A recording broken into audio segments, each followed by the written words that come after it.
What about those other two bridges?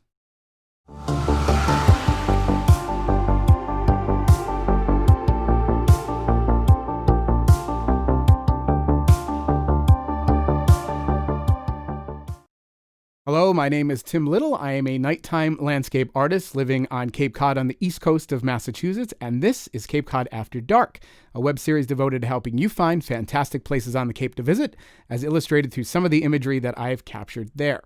All right, so before we get started today, I wanted to say thank you so much to all of you who have taken the time to watch these episodes and to make comments either here or on Facebook or on Instagram. I really appreciate that, and keep the comments coming. I'm always looking for suggestions on future episode content. Of course, there's a lot of great places on Cape Cod to talk about, but I'm interested in talking about places that you're interested in hearing about. So please keep those suggestions coming. I also wanted to let you know that I recently just opened a brand new Instagram account, and it's super easy to find. It's Cape Cod After Dark. Pretty simple, right? I'm going to put the link in the description here. The reason I did that is because my old account, which I've had for about 10 years now, is not growing. It's not getting out in front of new people. And I'm not quite sure why that's the case. I've tried all sorts of different things to get it working properly. The hashtags don't seem to be working. I'm not easily findable. And I just don't know what the deal is with that. But I'm hoping a new account will fix that. I'm going to keep updating the old account. The old account is actually private now. And that is because I want people to kind of move over to at least I want new people to move over to the new account. So if you haven't followed me on Instagram yet, please find me over there at Cape Cod After Dark. I super appreciate it. Again, any suggestions you might have can get posted over there. You can direct message me or you can comment here on YouTube, and I will be sure to reply to those. So thanks again for doing that. So a few weeks back, we talked about the railroad bridge, which is my personal favorite bridge because it's such an interesting thing to watch in action. That whole center span going up and down to allow the trains to go by, and all the people that'll gather to watch that happen, and the boat traffic stopping. It's a weird mechanical ballet of activity that all just lines up perfectly to allow this event to happen. So if you ever get a chance to check it out, do so, because it's such a cool sight, and you're just not going to see that anywhere else. So go back and watch that episode if you haven't seen it already, because you'll learn some interesting things about the history of that bridge as well. But if you're somebody who doesn't take a train, you're never going to see what it's like to go over that particular bridge. You'd have to be on the dinner train.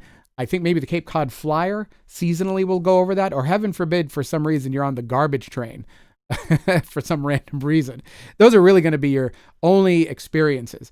But there are two other bridges, and if you drive to or from the Cape, you will have to go over one of these bridges to accomplish that mission. And one of them is the Bourne, and the other one is the Sagamore Bridge. It's a love-hate relationship with these bridges. Those of you who come down here in the summer, it's probably a hate relationship, because you know when you see those signs that say Bourne Bridge or Sagamore Bridge 5 miles, you know that translates to about 4 hours of wait time on a Friday night. All right, I might be exaggerating a little bit, probably more like 3 hours and 45 minutes, but you know what that's like. Just like if you try to leave the Cape on, say, a Sunday evening in the summer or a Monday holiday, you're going to have the same experience. But many of us just try to get over those bridges and then get away from them. We enjoy the maybe 15 seconds of the canal view that we get if we're not like trying to focus on the road, and that's the end of it. However, underneath those bridges, you've got some really interesting places to look. As far as I know, there's no trolls under there, so you should be pretty safe if you go down there. But in this episode, we're going to be talking about some of the different images that I've been able to capture down there, why you might want to go down there and really get a more appreciative perspective on these bridges and discover the love relationship side of things. Before we get into that part, let's talk a little bit about the history of these two bridges. The Sagamore Bridge connects routes 3 and 6, also known as the Mid-Cape Highway. Construction started in 1933, replacing a drawbridge used for the previously much more narrow Cape Cod Canal. The bridge allows 4 lanes of traffic to pass over 135 feet of clearance. Now nearing the end of its lifespan, the Army Corps of Engineers has suggested that it be replaced with a 6-lane bridge, a more cost-effective solution than upgrading the existing structure. The Bourne Bridge connects routes 25 and 28, making it the best way to get to Falmouth and Woods Hole and onward to Martha's Vineyard via local ferries. To access parking, take a spin down Sandwich Road in Buzzards Bay. From there, visitors have access to the Canal Rail Trail. Like the Sagamore, this 4-lane bridge features a 616-foot main span and was built between 1933 and 1935.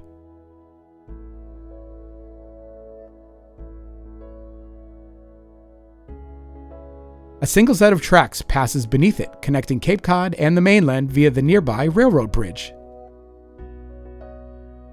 Be sure to check out this location for great views of both the Bourne and rail bridges, and catch a sunset on your next visit.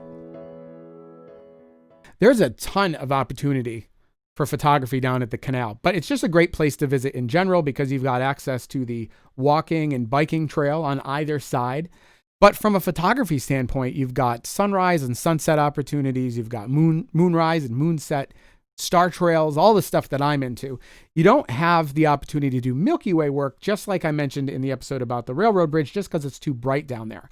But this location makes up for that shortcoming because it is one of the few areas that you can shoot under cloudy conditions, because all of the lighting nearby bounces off the sky and creates a really interesting background. So I'm going to show you an image that I took several years ago, and this is going to illustrate why it's always a good idea to have your camera equipment with you, because you never know when a particular opportunity may present itself. And that image is this. I call this image Sagamore Bridge. Now, this is kind of a play on the word Sagamore, and I'll tell you that one time I was posting this, I think it was on Facebook, and somebody corrected me and said, "Oh no, that's the Sagamore Bridge." I know it's the Sagamore Bridge. I guess that joke was lost on that particular person. But this was a really interesting night because of the obvious background you have here, lightning. This is a single exposure. Let's just get that out of the way. This isn't Photoshop trickery or some kind of background filter or anything like that. This is a single exposure. This was shot back in 2010. So it was a while before people were really getting into the idea that, let's just swap out the sky and put something back there that looks interesting. This was the result of me coming back from a workshop that I had taught out on Mount Greylock in Western Massachusetts, and I just so happened to have all the gear in the back of my truck. And as I got closer to the Cape, I think I was on 25 heading towards the Bourne Bridge, I started to see this lightning sort of off to the north and east, and it seemed to be running parallel with the highway. So the wheels start working, like what can I do with this particular opportunity? Can I do anything with this opportunity? Well, much like the Nopska light picture that I talked about a few episodes back, this was a very similar circumstance in which there wasn't a lot of rain, but there was a ton of lightning. So in my mind, I'm starting to compositionally think, well, what are my opportunities here and what can I access? Well, it just so happens that it was going to move to the north side of the bay of the Cape. I'm looking at the radar app and I can see all the orange and the yellow, which indicates, something nefarious is happening. So I figured, having been down to the Sagamore Bridge before, I knew that this was going to be a pretty good area in order to get something, although I didn't know what I was going to get. So I immediately went there. There is a park and ride not far from there, and you'll know if you've been there, there's a McDonald's and there's an old Friendly's building, and if you drive past that, there's an actual parking lot right at the foot of the bridge. And it's pretty much open all the time, and that is a great place to go to shoot photography, as was the case on this particular night. So what I decided to do was to take a walk down a little ways, again, risking life, limb, and electrocution for the sake of trying to get what I thought was going to be a good image. And using the same lightning settings that I'd used at Nopska, just started firing off exposures. Now, again, one of the great things about shooting lightning at night is the ability to just open up the shutter and wait for the lightning to happen. As we talked about with the Nopska episode, you don't have to have the lightning fast reflexes in order to get these shots. You just have to have your shutter open at the right time. And that could be 5 or 10 or 15 seconds. In this particular case, the bridge is not as bright as it appears in the image. It looks bright because of the longer exposure. But unlike that Nopska shot where I had to wait maybe 10 seconds and then close the shutter because it was too bright down there, in this case, I was able to keep the shutter open for between 30 and 40 seconds, which gave me a lot of opportunity to potentially collect lightning. And this was the best of the bunch. Again, lightning happens so fast in a shot that you really don't know what you're going to get until you review the image. You can kind of get a general sense like, wow, that looked really interesting. But if you look beneath the support here on the bridge off to the left, you'll kind of see that there were 2 pieces of lightning coming out of that cloud. So that was just a really fun, surprising experience. And had I not had my camera equipment with me, of course, I would not have been able to get the shot. So it all worked out that I was coming back from a workshop. I was happy to have that experience.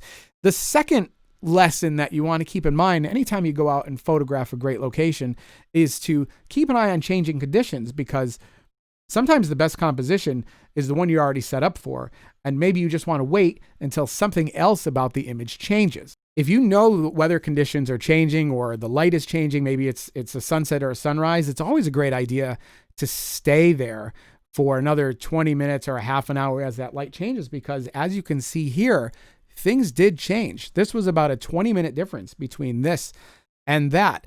And the only difference you're seeing compositionally is just how I cropped the image in the end. But I did not physically move the tripod from this location. And what that allowed me to do is to wait for the lightning to move out, which it slowly did, and be replaced with these skies, which included a moonrise.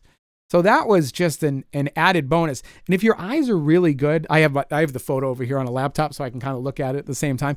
If your eyes are really good looking at this image, I'm going to enlarge it. Look at the moon, and you're going to see just to the lower left-hand side of it, just above the orange lights, there's a little bit of lightning way off in the distance, almost to the point where you get to the red light on top of the smokestack off in the distance. There's just a little bit of lightning from that storm heading out. So that was a good catch too, because it wasn't something I saw with my own eyes. It was something I caught later in post-production. And oftentimes if I sell this image to people, I point it out as kind of the added bonus. So the two lessons here are: make sure that you always have your camera equipment with you. I can't stress that enough. Or something that will take good images. And for a lot of us, that's an iPhone. For night work, you probably want something a little bit more substantial than that. And hang around. I went to the Grand Canyon several years ago, and I shot the sunrise. I really just went to go see the sunrise because I'm not much of a sunrise person. And what was amazing is how quickly the place filled up right before sunrise with hundreds of people waiting for this moment. What was more amazing is how quickly everybody disappeared as soon as the sun just popped up over the top of the horizon, which was unknowingly to them a missed opportunity, because once the sun got a little bit higher, you started getting this great light coming through the canyons. And it ended up just being me and one other photographer there. And we both kind of smirked and thought it was funny that everybody cleared out so quickly, because some of the best light actually happened after the sunrise. So keep that in mind if you go out and shoot a location. Don't just shoot and then leave. Shoot and wait and see if the lighting conditions are changing enough for you to enjoy something else from the same spot with really no effort. Okay, so next we head down to the Bourne Bridge. The Bourne Bridge has a different access point. It's opposite the Sagamore Bridge. So Sagamore Bridge, the best place in my opinion to get all these really great shots is to park on the mainland side down at I think it's the Sagamore Visitor Center parking lot. Down there, that's really the best spot. And that gives you access to the angles that I showed you earlier. On the same side of the canal down on the Bourne end, there's a campground, so it's not as publicly accessible. I mean, you could walk down there if you were walking on the trail. But if you wanted access to a parking lot, you actually want to go over the Bourne Bridge onto the Cape and go around the rotary past the Dunkin' Donuts. And then behind it, there's right under the bridge, there's a parking lot on the Cape side. And that is a great place to stop. You can also stop at the ice arena that's not far from there. Park in the back, walk over the railroad tracks, and you will get over to this angle. This angle is super popular with people who love to do sunset imagery, because you can get great sunset from this angle going down below the horizon. Now, in this particular case, this was at night. This was not a sunset. This was as a result of a lot of light pollution that happens over the Bourne and Buzzards Bay area. That's totally fine. Light pollution doesn't work in some cases, but when you have an area that has lighting already in it, such as the bridges, and you have a nice reflective surface, you can create really fantastic things, even with the light pollution. And depending on the cloud altitude, if you have low clouds or high clouds, you'll get a completely different effect. This is also one of the few angles that you can get in which you feature both the Bourne Bridge and the railroad bridge. You cannot see the railroad bridge from the Sagamore side. If you go over the Sagamore Bridge and your eyes are really good and you know where to look, you can see the top of the Bourne Bridge. but that's pretty much it. So just keep that in mind if you're trying to get a two-bridge image. This is probably the best way to go. And also, you could get a really, really nice sunset. You could also get some degree of a moonset if you're there at the right time. And depending on the time of the year, the sun sets in different places along that horizon line. So just something to think about during your next visit. Don't hesitate to go back is what I'm saying. If you've already, in your mind, already got that shot, been there, done that, go back anyway and check that out. Another image that you can get is if you park under the bridge. So remember I mentioned that there was a parking lot right under there, and that's open most of the time. And there's a lot of fishermen that go down there. There is a bar, like a fence that sometimes ends up going up there. So just be aware of that. You don't want to be trapped in there when they close that, although I suspect they wouldn't close it if there was a car in there. And if you go down there, you can park and get something like this. I used the fisheye to get this particular image because the bridge is a lot bigger than you think. And then you get underneath that and you're like, wow, this thing is massive. This is actually a combination of a few different shots. So I took 3 fisheye exposures and I merged them together to get this panorama. And you can see completely different lighting conditions between the two. This was on a fairly clear night. And you'll notice that it's nowhere near as orange as the previous shot. And there's a good reason for that. That's because you'll notice the cloud cover. The cloud cover is very different here. In this particular shot, we had low clouds and high clouds. And on this shot, we had almost no clouds, some distant wispy things. And this was on a moonlit night as well. There's lighting up and down the canal along the bikeway. It's not very bright lighting, so it doesn't really create too much of a problem for photography. And that really allows you to get some fantastic lighting conditions and long exposures. One last thing I want to mention about the canal is how you can time it so that the water is in a particular spot. That sounds kind of silly. Isn't the water always in the same spot? Well, yes, it is. But there are certain times of the day, thanks to the tide cycle, where the water changes how it reflects light and how it reflects light bouncing off your subject. So let's go back to this image for a second.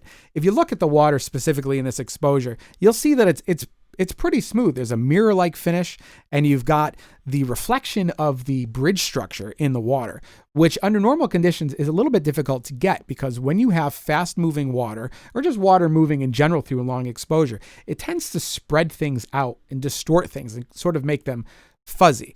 Like in this image, the water was moving in this image, so you can see that the lighting is a little bit more stretched out. You don't get that much of the structure in the water as you did in the other shot. And this has what I call a tinfoil effect, which in and of itself is totally fine. But if you're looking to get that mirror-like finish, what you really need to think about is where you are in the tide cycle.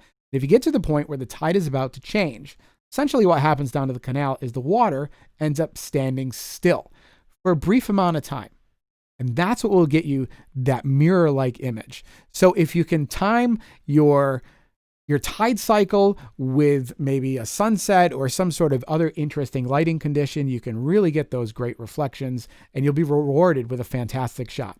So make it a trifecta. Start up at the Sagamore Bridge, then work your way down to the Bourne Bridge, and then finish off with the Railroad Bridge, and you are guaranteed to get some amazing photography at locations that are all about 5 minutes apart from each other.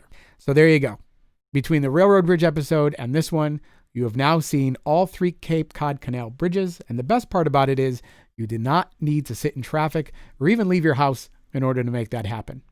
If you've taken a great image down at the canal and you'd like to share it with me, I'd love to see it. Email me at art@capeknightsgallery.com. And as always, if there's an image from my portfolio that you would like to learn more about, let me know in the comments, and if I pick that for a future episode subject, I will send you a free 8x10 print. Hey, if you like this video, please consider subscribing and clicking the bell to be notified of future content. Thanks for watching.